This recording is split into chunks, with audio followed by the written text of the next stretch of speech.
joined by Dom Kirby. How you doing, Dom? Good, good. Thanks for having me.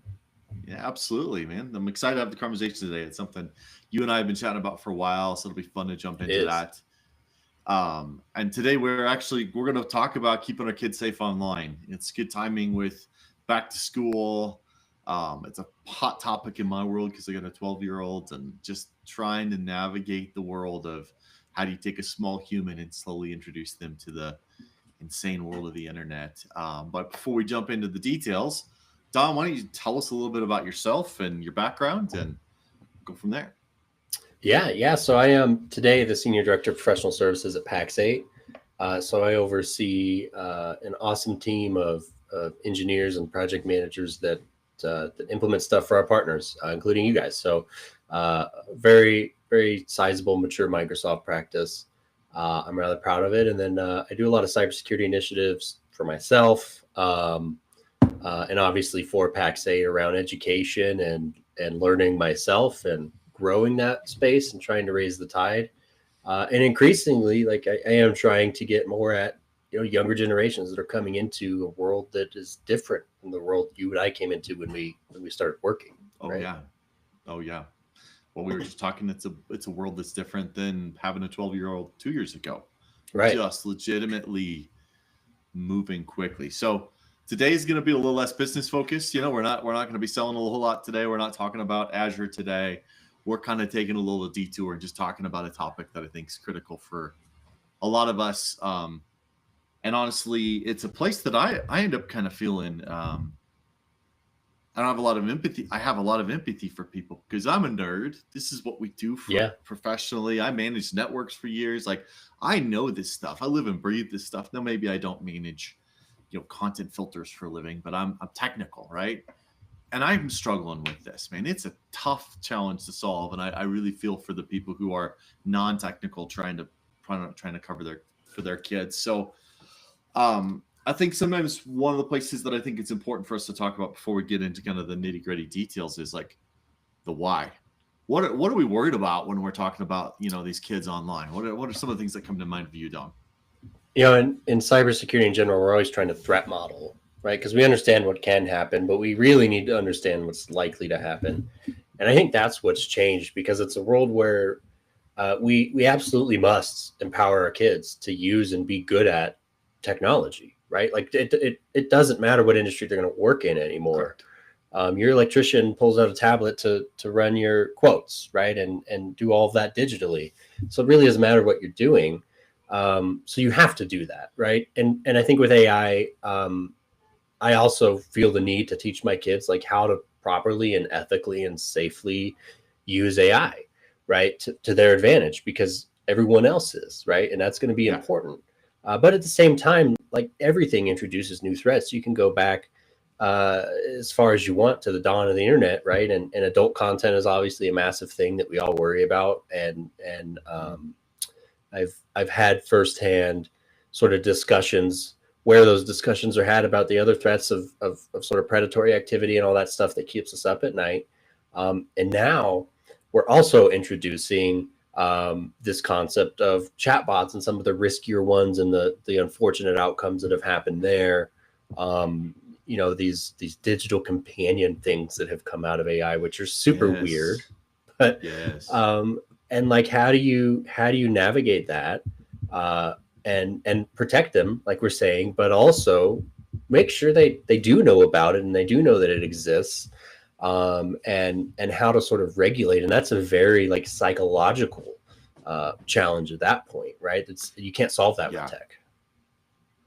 Yeah, it's a really interesting conversation because I think our minds immediately go to like, how do I keep my kids off of porn and off of these things, right? That's kind of what it was. But I love you're starting with like the psychological side because that's actually the part that's starting to really keep me up at night is, smart kids are going to get through a lot of protective layers. There's going to be some inability to perfectly protect your kids. So you really have to start, in the security world, we have this assume breach mindset, right? Like, let's assume something's going to happen. Let's protect for that scenario, right? Right. And let's think we have to do that with our kids. Not that we're intentionally leaving doors open, but we need to raise kids who, so it's that fascinating continuum where I've got 6 years left with this kid, but in 6 years, he's on his own, Like I'm still around, but like he has every legal right to do anything he wants at that point. And so I'm really raising for a continuum of giving him the ownership of this. So I need to enable him. You said, like, how do I do this responsibly? What are the risks? How do I understand the risks to my own brain? You know, and I think that's really hard of like, let me explain to you the dangers of addiction to these things, or the danger of like you said, these weird chatbots where people are like, these kids who are feeling lonely are connecting with chatbots, and these chatbots become kind of their obsession. The chatbots go crazy because that's what they do, and lead kids down crazy route, things. And there's just this this sense of we've really got to change the way we're educating our kids. And I think we have a good family friend who says, man, find ways to set your kids up to fail safely in the physical world, but don't let them fail in the digital world, because the consequences are staggering. And I think that's a really interesting idea, Well, and here's how I frame it. Like if you're roughly a millennial, you probably grew up and went through the MySpace era, which was like the dawn of all things social media, but it was also the dawn of cyberbullying. Like the first cyberbullying happened in like IRCs and stuff, but the first cyberbullying at scale happened on MySpace, right? And the top 8 and the your song is dumb and all this other stuff. But that issue has just compounded and compounded. Just the number of social networks and things like Snapchat that delete messages and all of these challenges. That cyberbullying thing is real. And from a threat perspective, AI adds this element of like this fake world you can create, which in some respects, like I think it's actually kind of cool that you can have a piece of tech that does that, but it has this really dark side that we need to be cognizant of, while also maintaining, exactly like you said, like porn is still a thing, right? It's still a thing we have to think about, discuss with our kids, and teach them about. And it's just interesting. There's so many more dynamics. Yeah, I agree. And I think it's a great place to start and even call out. You got two nerds and geeks on this call. We're very technical. And I'd say the most important thing I've come to in this is that consistent, honest, vulnerable conversation with your kids about this is the number one thing you've got to do. You've just got to be talking. And I think it's important to be educated yourself, to know some of the stuff that's happening on the internet, just to do the work to go find out what's the current trend, just at least understand it. And then if your kids don't feel safe coming to you with their mistakes or their challenges or their confusion or their difficult things, if there's not a safe place and a consistent environment to have conversations, I think that's probably the most important thing we can do, because you can't stay ahead of the threats that they're just going to move and change. And building that foundation of my kids know that it's a safe place to have a conversation, that I will answer questions directly and honestly, that I'm ahead of the things they're in, that they know that, like, hey, Dad, have you heard of this? Yeah, I'm aware of that. What are you seeing? Like, I think to me, that's the place you got to start, is you've got to have that foundation with your kids. Yeah, which you probably didn't expect coming from a couple of nerds on a podcast, but that's really it, right? You can't solve every problem with technology. You can't, especially if you got smart kids. I mean, we were smart kids. Yeah, you're a hacker. You wear that title with pride, right? And that hackers have got a bad connotation in the media, but in the technical world, hackers not good or bad. It's just somebody who finds holes in things, and we need them. We need people who push the boundaries and test things to make sure they're safe. But you got a kid who's got that hacker mindset, and you're not spending your full time trying to stay ahead of them. Your technical controls are a game to him. They are fun. Yeah, they are fun. It was absolutely a challenge every time you run up against one, right? Yeah, it's a game.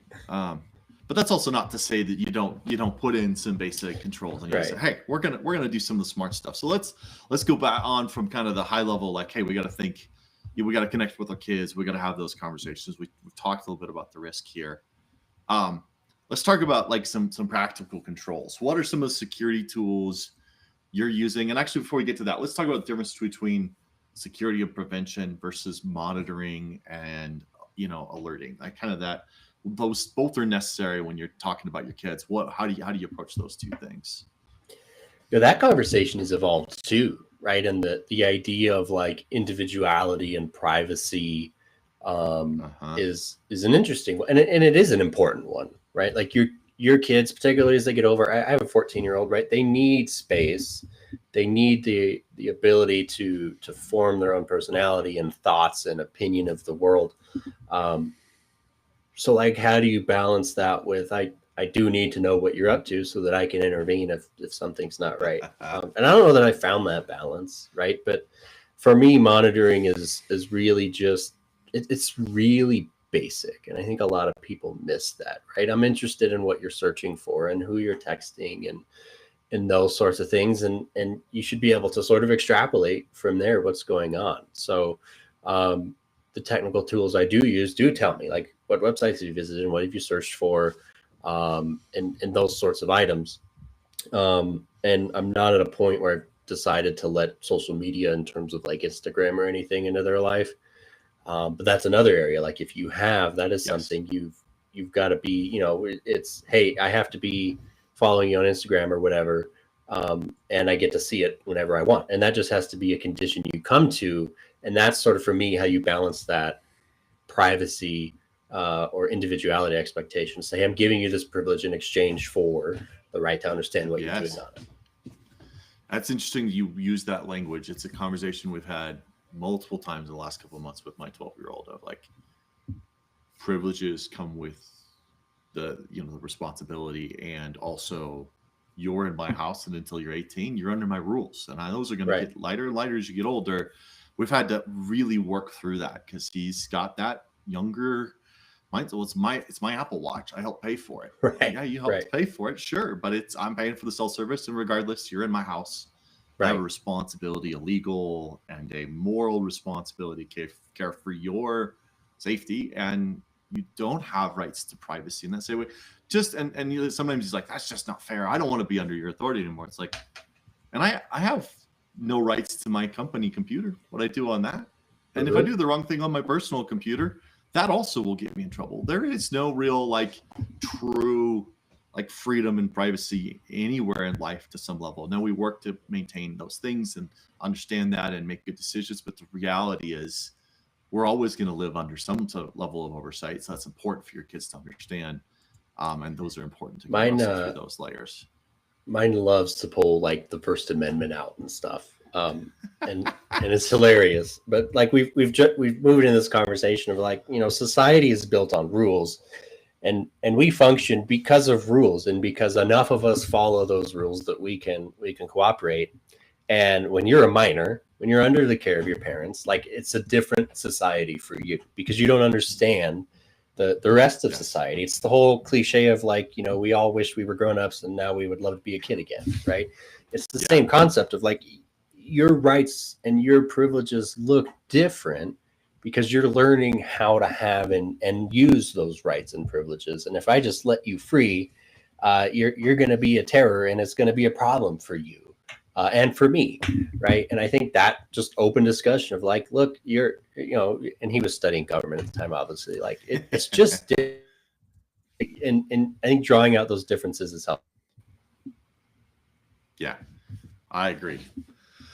Well, I found through a friend, I found a really good acronym for how we kind of do some of these technical controls. So I'm going to throw that out there and kind of start with that. It's SMART. It's just the word SMART, SMART.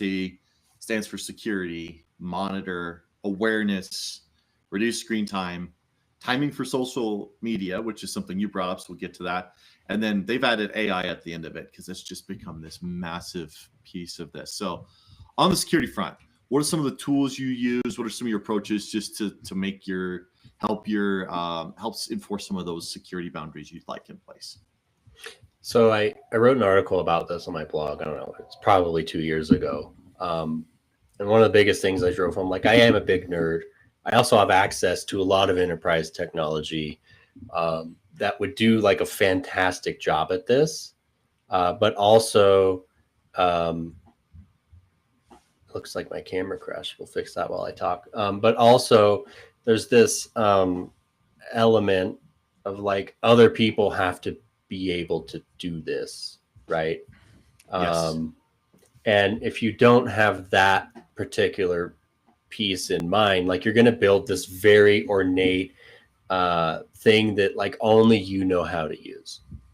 So I say all of that to say I actually try to keep it really simple, right? So my house is primarily Android and Windows.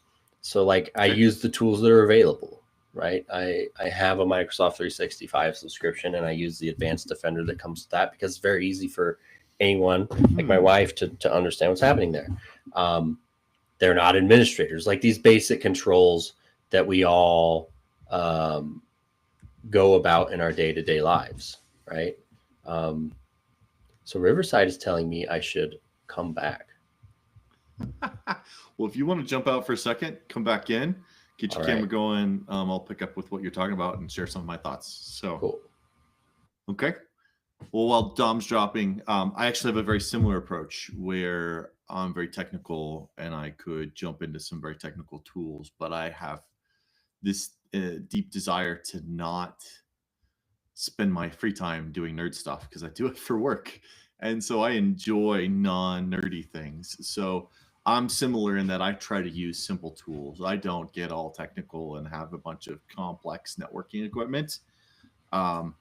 So I run an Eero Wi-Fi system, a mesh system. It's an off-the-shelf system, and it has pretty decent parental controls.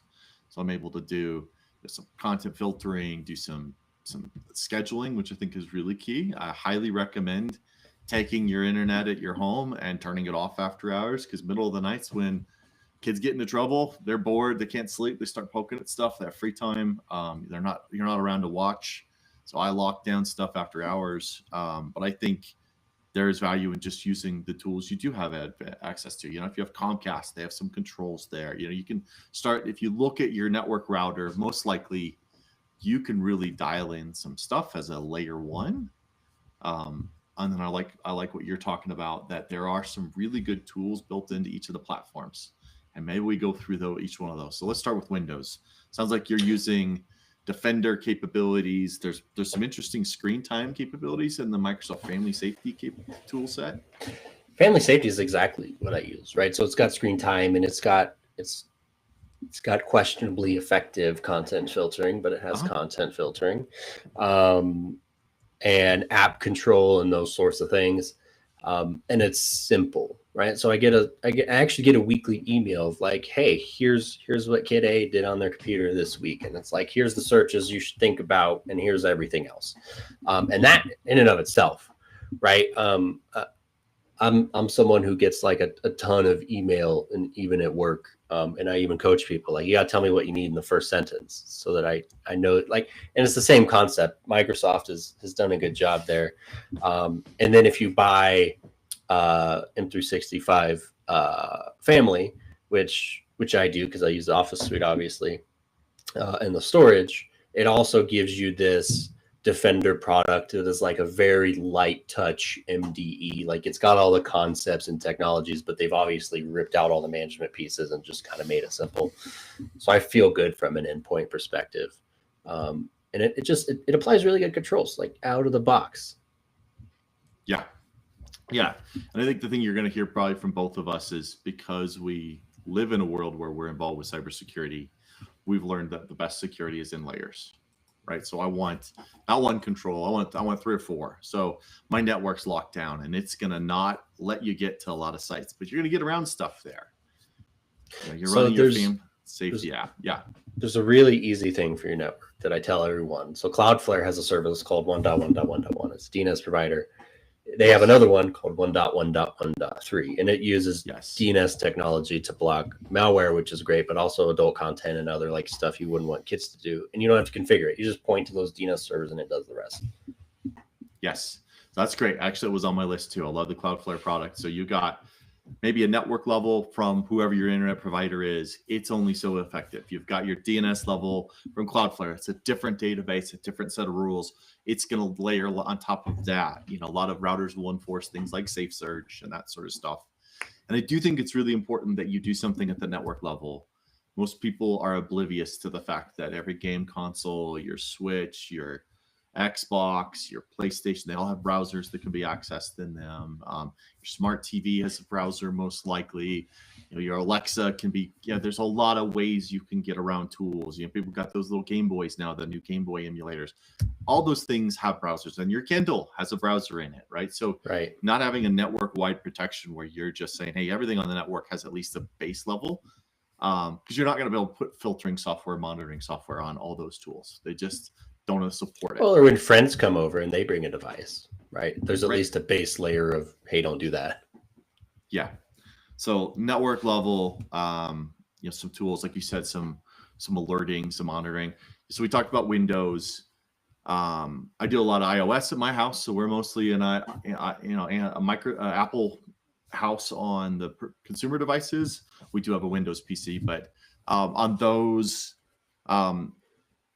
they do support some decent lockdown. If you use family mode, you can really take a device and do some settings where you really dial in the controls on when it can be accessed, what apps are allowed to be run, can they install things. You can lock down the contacts, which I think is key. I think it's really important you're in control of who your kids have contact with. Because, man, you think, oh, well, I got a couple of their friends. Man, the text chains that they can get pulled into are just, like, you got to really be aware of like what friends are sending and what they're sending to them. But you also have to be aware of like the workarounds. Like the Apple has like 3 layers of web filtering. There's just everything. There's limit adult content, and then there's whitelist only. Well, limit adult content is not as strict as you think it is. And there are ways around both of those controls with various tools. So it's just important to have the right layers. What are some of the controls you're using on the Android side? It's funny you mentioned sort of efficacy. Just yesterday on LinkedIn, and I feel bad because I don't remember who posted it, but someone posted a screenshot appropriately censored for LinkedIn of like what he found on his just tinkering with these controls. And what it was an image search, and it was an image search with nondescript keywords that probably won't trigger anything, but like the old when like emoticons and things like AFK came out and parents were all panicking. It's the same concept. Like you put the right words into DuckDuckGo or Google or whatever, and you get that.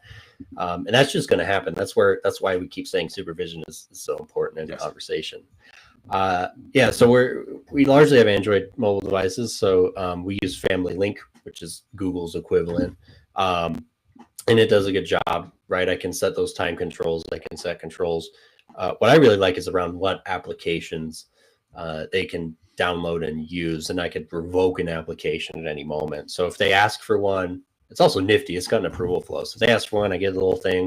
But I can also go and look at its permissions and understand what that app does, and does it allow people to interact and make an informed decision rather quickly, which for me makes the product a good product. So like it's a good teaching moment. Hey, you're going to play this game about tanks, but it wants to be able to make phone calls on your behalf. Like, let's talk about system security and permissions and how you protect yourself. So it's open those conversations. And then obviously it does similar, right? It attempts to prevent access to adult content. And candidly, like it's okay, right? A lot of that falls back to the network layer for sure. Yeah, absolutely. Because it's just weird workarounds. Like, oh, I figured out I can go in this app, the login page can be twisted to turn into a web browser that's not on the same restrictions. I mean, there's weird caveats that you have to really be watchful for. Just ask education and what those kids do to like play games through Google Sites. And it's ridiculous. It's insane. And I think that actually circles back to another piece we talked about, like the appropriate age. I'm a big fan of, for a number of reasons, smaller, simpler devices first. So you are going to justify getting your kid a phone because you want to track them. You want to get a hold of you when they're out. Maybe give them, handle cash. Like that's e-payments is a thing. Right. I think looking at some of the devices like a Bark phone or a Bark watch, they're a common brand. A lot of the cell phone carriers have watches they'll sell you, and they're great because the watch is just GPS, phone calls, a limited contact database. Everything's reportable. I think they're a really good way to go because they're simple and clean. They're just like, this is what it does. This is how you can manage it. And you don't have to be thinking about, hey, this is a phone that has all these other capabilities I have to get ahead of. I also think it's important to think through the dopamine equation. You know, Yes. if you've as an adult, man, YouTube can break my brain. You sit down to YouTube and you click on a short, and you're like, man, it's Friday night at 1 a.m. What did I do? I spent 3 hours looking at shorts. And you realize that your brain just jacked into that dopamine hit of next, and you just lost track of time. You're like, I'm an adult, fully formed, hopefully, and like Right. I'm vulnerable to this. There's no way my 12-year-old is ready for the dopamine hit of the internet. Like they don't have the capability. And I think a smaller device like a watch, there's a lot less screen real estate. There's a lot less content. It's a lot harder to kind of get sucked into the brain breaking dopamine river that is the internet on a smaller device. And I think it's worth thinking about that stuff. Yeah, that's an interesting point. And I've taken a slightly different approach of like, my kids aren't getting flagship phones by any means, but when they do get a phone, it is, I think they're Samsung A series. So like they're discount flagships or whatever you want to call it. Sure. But it's heavily locked down. Like it has the phone calls, it has the texting, but it definitely doesn't have Instagram or Facebook. And then we're limiting the amount of time, which is another great feature. I think Apple and Google can both do it. You can use YouTube for like an hour a day, right? And it's going to cut you off. And for me, that's kind of good enough. Like so long as I'm understanding what they're doing on YouTube, and where I think that adds benefit is it does cut them off. So it gets them used to the idea of stopping. And I think when TikTok and Instagram Shorts and YouTube Shorts and all of this came out, like it created those 10-second dopamine hits that they're known for, which kind of makes me hate them. But I also watch YouTube Shorts, so like I guess it's hypocritical. That getting them used to stopping, I think is we'll see, but I think it's a helpful thing. Yeah. No, I agree, and I use the same thing. So like our Xbox, assuming they did their chores and all that stuff, they get 30 minutes a day, and sometimes we'll extend it. But I'm using the built-in tool. 30 minutes, the thing just turns off, and it's always been that way. And I think that's critical to be like, no, you don't just get unlimited access to this. I mean, it's the reason some of these neighborhoods, there's just no kids out. Like, it's just like, nope, all right, the electronics are off. Go play. Go get in trouble in the real world because it's better for your brain. Like, go be bored. The idea that kids aren't bored anymore, and that's a downside. They're not doing the creative play. They're not inventing stuff. And that just blows my mind when my kids come to me and they're like, I'm bored. I'm like, there's so many toys in this house, and there's a front yard, and there's bicycles, and there's like, I know, you cannot be bored. I would have killed for the access to the things you have access to as a 12-year-old. Like, I don't want to hear it. Yeah. So I think it's really critical. And, there's books like The Anxious Generation just talking about how these younger kids getting on social media at a young age. And I'm jumping ahead a little bit here, but like, it's a dangerous thing for their brain. So let's move on to monitoring. So we've kind of talked about some of the stuff, Microsoft Family Safety, some of the tools built in. I think some of the tools that are just monitoring what the content is are key, and a few of them do some cool stuff around some of the more like filtering what's on your phone.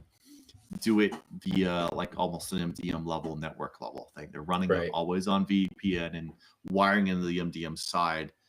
And that's kind of key because if you do have a kid who's smart and is working around to get around things, a lot of them have some really good alerting of like, hey, the VPN always needs to be on and I need to have MDM. And if not, the second that breaks, I'm giving you an alert. Somebody's messing with it. I like having those layers as another layer of monitoring on what is happening. I want to know that I'm preventing, but I also want something else paying attention to see what's going on. I mean, it's the same concept we preach in cyber again, right? Like, we know at some point a protective control is going to fail. It's the same exact concept. So you're right. Like, being able to understand what they're doing is important from a perspective of, some control I have isn't working. These MDM type services, Bark is actually pretty innovative in some of like the monitoring of text messages that they do. And I'm actually considering it because that's a weakness I have, is they could have just deleted messages. But the key for me to monitoring, beyond like, did you get around a thing I put in front of you, is like, if you've spent a fair amount of time on the computer, maybe it's a lazy Sunday, right? What were you doing? Like, were you being somewhat productive at that time? Did you just play Roblox for 3 hours? Mm. Or candidly, like, AI and image generation has been a thing in our house. Yes. And Yes. like having that idea of what you did with the technology, I think drives a lot of just open conversation about maybe being more productive or maybe showing them how much time they wasted doing something silly. Or just being aware of the temperature of your family of like, hey, I got Yeah. a kid who was playing a lot and doing a lot of games 6 months ago, but now I'm worried about the pattern. I just have that parental sixth sense that we might be kind of tunneling into a dark place, and I need to be really aware of like, are you, like you said, are you really getting into AI, and all of a sudden you're really fascinated and have gotten into, again, it's similar dopamine hits, right? I'm like, Right. you're looking for that 13, 14-year-old boy brain is just like, hey man, this makes me feel good, so I want more Right. of that, right? Like, Right. well, I need to be aware of like, oh, we've got some habits building here that are going to lead to this being a bigger challenge. I think so. I'm with you. Knowing what they're doing is key. And I will say that like that's one of the complaints I have about the Apple ecosystem. They do have some more privacy mindsets, and Right. monitoring what your kids are doing on text messaging is hard. It does not allow a lot there. There's some workarounds with, hey, get your kid's account signed into another device, and then it should sync across the devices, and you can watch it. There's some ways around it, but it is a concern. And where, like you said, a Bark phone or a Bark watch, it's just all their infrastructure, so they just can give you access to everything. Right. So there are wrinkles to how much you can monitor that depending on platform. So,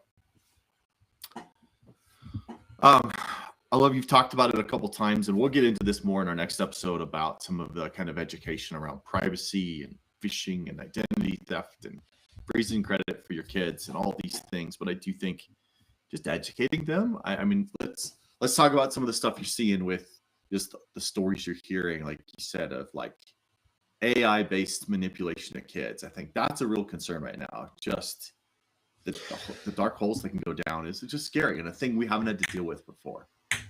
Yeah. Well, I mean, predators on the internet have been a thing as long as the internet. But the evolution of like the thought of being able to do that at scale, right? Because I still have very real concerns, and teach my kids, Roblox friends are not real, right? And that sort of element. But on the flip side of that, we have to think about the sort of predatory technology. Like, I don't even know what to call it. Yep, good word. Yeah, good phrase. And the interesting thing is, like, some of it is for sure meant to like be predatory, but some of it is actually trying to capitalize on this weird edge case that may exist, like lonely people or people who like need a specific thing to understand the world around them. And some of that is like very beneficial technology, like people with certain disabilities being able to use an AI tool or an augmented reality tool to like better understand the world around them. That's really cool. Yeah. But the flip side of that is like these personal companions. I don't know what they call them, but I've actually seen ads for them. And it's like, hey, I'll be your AI friend and we chat whenever, and you can steer me in whatever direction you want. And that's just, it's so unhuman, right? Yes. And there's the obvious, like, it's probably inappropriate, but then there's this is going to destroy your capability to make human connection. And like, I'm an introvert. Yes. I speak on a lot of stages and do a lot of shows, but I'm still an introvert, and I'm able to do this because I think I've gone through enough life experience to know how to make human connection.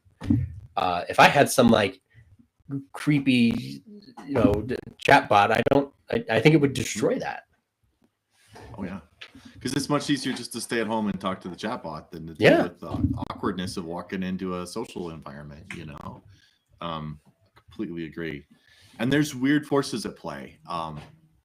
There's even the macro stuff. If you believe some of the stories about, the Chinese really pushing some really dark stuff into TikTok of like, hey, we are really wanting to drive kind of the we want to destroy the American culture culturally through like suicide and dark thoughts in the social media. And you're like, oh, well, maybe that's overblown.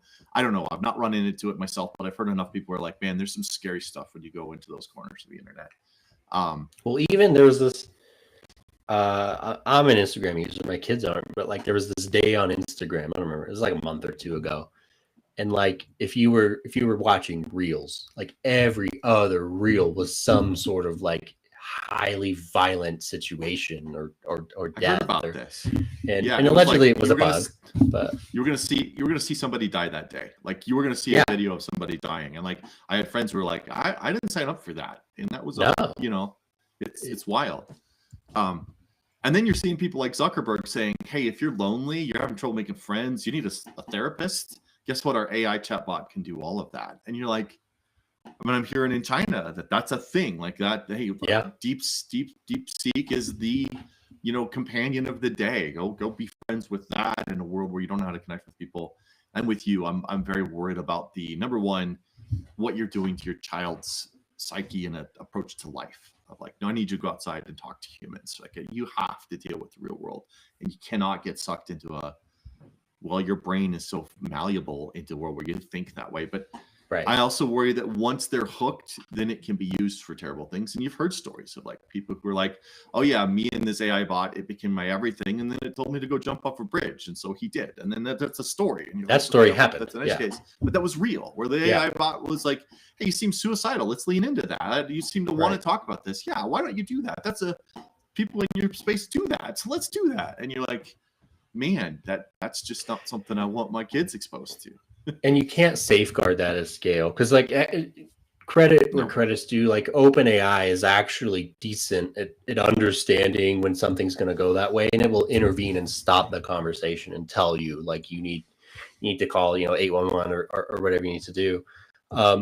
That's great, but not all of these have that either from a capability standpoint, but like it also needs to go on record that a lot of them just do not care. They are making microtransactions. It is a profitable thing for them. They're not concerned about these outcomes because they're probably not here and thus not liable. Right. Well, and it's getting, it used to be like you had to go to OpenAI to do it. Well, now there's 10 Fortune 100 AIs out there, Meta and Grok and Anthropic and Cloud, like you just name it. But now it's like small little AIs built into your games and built into your web browser and built into this interface. And like AI can get plugged into everything. And so it's very hard to put controls around. So we're back to that. Like I need to be educating my kids and I need to be aware of what they're doing. You have to be really careful about the apps you approve. There's lots of just apps that look like they're one thing, but there's something else going on. And, you need to be watching and seeing what your kids are doing. And we're having a great conversation here. We're 40 minutes in, a little longer than usual. Let's bring it in for a little bit of landing here on a couple topics then. So and thank you for taking time to chat with us today. This is really great. Yeah, thank you. So we talked about smart security, monitor, awareness. We kind of talked about that, having conversations with your kids, taking those learning moments, making an intentional bi-weekly conversation with your kids, like what's going on in your life. Let's talk about a topic. I literally just go keep a list of topics and try to get one-on-one time with the kids and go, let's talk about this topic. Let's talk about that topic. Whether it's, where do babies come from? You got to have that conversation like once a quarter, right? Like just like what questions you have. But then there's the, financial literacy. But now we have to have we have to be intentional about like technology and internet literacy. Talked about reducing screen time. I think that's critical. I think so much of this is like when those brains are malleable, I think you have to be in control of how much time, because it is such a clear, they've mapped our brains. The technology companies know how to hook us. Right. And so if you're going to protect your kid, you got to protect them by saying you just aren't going to be around it long enough for it to rewire your brain. Right. I think it's the simplest control.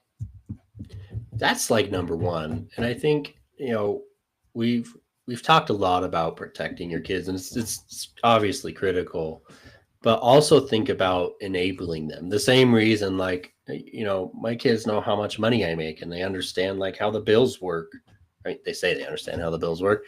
And they, I'm going to show them how taxes work and all these sorts of things that are like just life things that for some reason we don't get in school.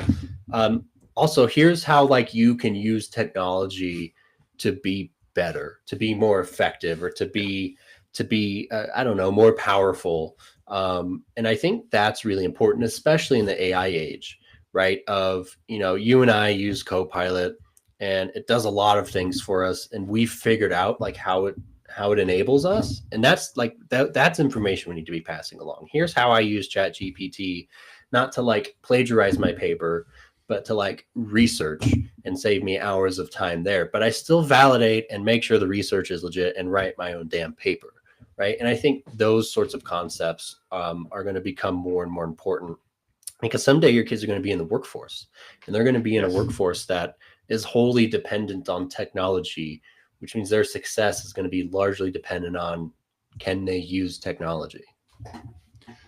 Absolutely. And the kids that are going to really succeed is the ones who know how to use the technology when appropriate, but then know when to bring the human element and have those skills. Like you said, like there's no reason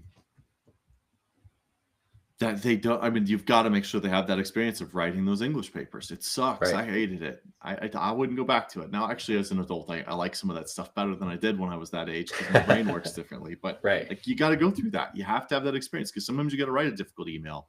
And there's other times when I have a difficult email, I just go have Copilot write it for me, and then I tweak it to be my language. But I could tweak it to be my language because I learned how to write and I know how I want to communicate. So that's so important. Is true.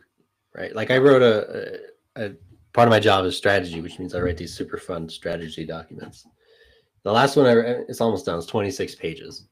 And like it's a newish thing. Like it's a change or a shift or whatever it is. I'm purposely making this very blurry, but the point is like it had to be my original thought and the thought of the people I'm collaborating with.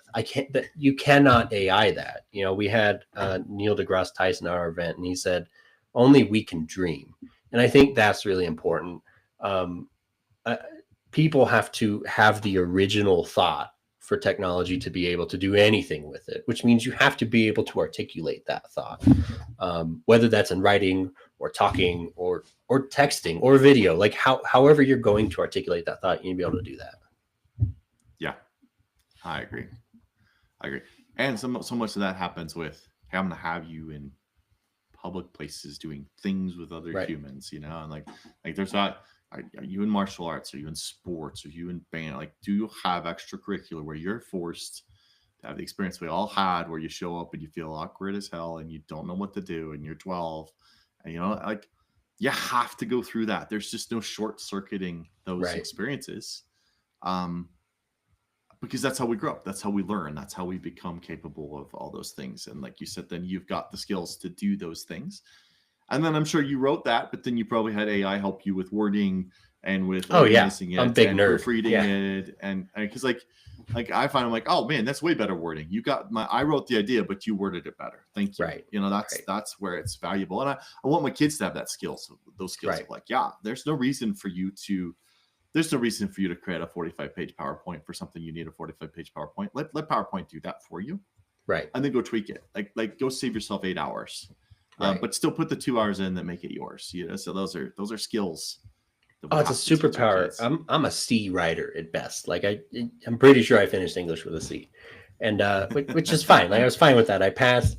So like being able to use anything, but the AI in particular, to like just make it more concise and come off more intelligently has been a game changer for me personally. Awesome. Well, I got one last question for you as we wrap up here. Do you have a family safe word, and why? So I don't. And maybe it's because like we just haven't taken the time to really dive into that. Sure. But here's the thing. You know, the news is what the news is. I do not think, and I'm in rooms where this is discussed, but I do not think the whole impersonation thing is as big as it's being claimed to be. It certainly could be. I could be wrong. But the idea of like a safe word and this procedure with my kids actually makes me worry I'm going to create more anxiety than safety. And for them, like it's, hey, if a school administrator has not told you that someone else is picking you up and you do not have a text message from me, because some of my phones, like, then it's not true. I don't care what they know about you. I don't care what names they drop. Like, if something is going to change, the school is going to know about it, and you're going to know about it well in advance, right? And if it's an emergency, you're going to get called into the office, and they're going to tell you there's an issue. I think it's wise. So that goes back to original point, right? Like, and whether or not safe word is the right way to do it, the reality is it's building that mindset. You know, one of the books we've taken our kids through is the idea of teaching your kids about tricky people. Let's talk about patterns you need to learn about tricky people, whether it's an uncle or somebody on the street trying to take your money or somebody on the internet. Right. Let's raise your awareness of like, hey, they're going to tell you this. Here's the questions you can ask to get through that. Ask yourself these questions, ask them these questions, do these things. Here's the family rules. We don't do these things, you know, and I think there's value in back to that communication and training and awareness. How we train our kids to have that mindset. And we all do this, right? Like, right. Well, you don't cross the street without looking both ways. That's just training. We just teach our kids because we know them running over the car. They get to do that once. They get run over by a car once, it's over. You put a high priority on that. You put a high priority on, like, here's how we deal with people, adults at the playground. You know, these are the rules. We don't take candy from strangers, right? So we have to do that digitally too. So I like that approach. I think it's just interesting to wrestle through, just to know. So, well, Dom, it looks like you're back. You're I think out. My internet has decided we're done. We'll see. Yeah. Well, it's a good time for us to wrap up anyways. Man, this has been great. You know, for full transparency, we didn't prep much of this. This is you and I kind of going off of top of mind. I've been doing a little bit of research and trying to correlate my thoughts, but you were off the cuff on all this, and I really appreciate your insights. One of the reasons I had you on here is just because I respect your mind and your approach on this stuff. So thank you for sharing all this stuff. How do people, you know, follow you and get connected with you and understand the things you're doing online and stay connected with your presence out there? LinkedIn is the easiest. So I presume you're probably watching this on LinkedIn most likely. So follow me on LinkedIn, connect with me. I love connections. Most of my content that I put elsewhere also ends up on LinkedIn. Yeah. Cool. Yeah, I know you got your website, domkirby.com, and then you do quite a bit with Pax8 on YouTube. If you want to check that stuff out, the YouTube stuff you guys produce, the games, some of those shows are really great content. And I just want to call out that you clearly have made it a goal to give back to the community. You know, that like you understand the content you have and the value it has to the world. You're not just like, that's part of your mindset. And I think that's great. And I'm grateful for your investment and everybody else, because it's not always just to sell something or move something forward. I know it's because you care. So appreciate that. Yeah, man. Absolutely. Well, great. Well, thank you for joining us today. Hopefully this was helpful. I know it was helpful for me. I even learned a couple of things just from talking with you today, Dom. That was just awesome. We are going to do a second part of this series in a week. It's going to be at an odd time because our guest is in a different time zone. So we're going to be doing it on the evening of the 13th, but we're going to have Josh Summers from All Things Secured, another great YouTube site. He does a lot of privacy and more personal security stuff. And we're going to have him on and have another conversation about this, hear about his journey through the same things, but also maybe a little bit more focus on privacy and identity protection for your kids. But I'm looking forward to having him on and having that conversation. Hopefully this content was helpful. Please like, subscribe, share if you think this is helpful, share it with other people. And leave a comment. And we really appreciate you joining us today on the Demystifying Microsoft podcast. And we will catch you on the next one.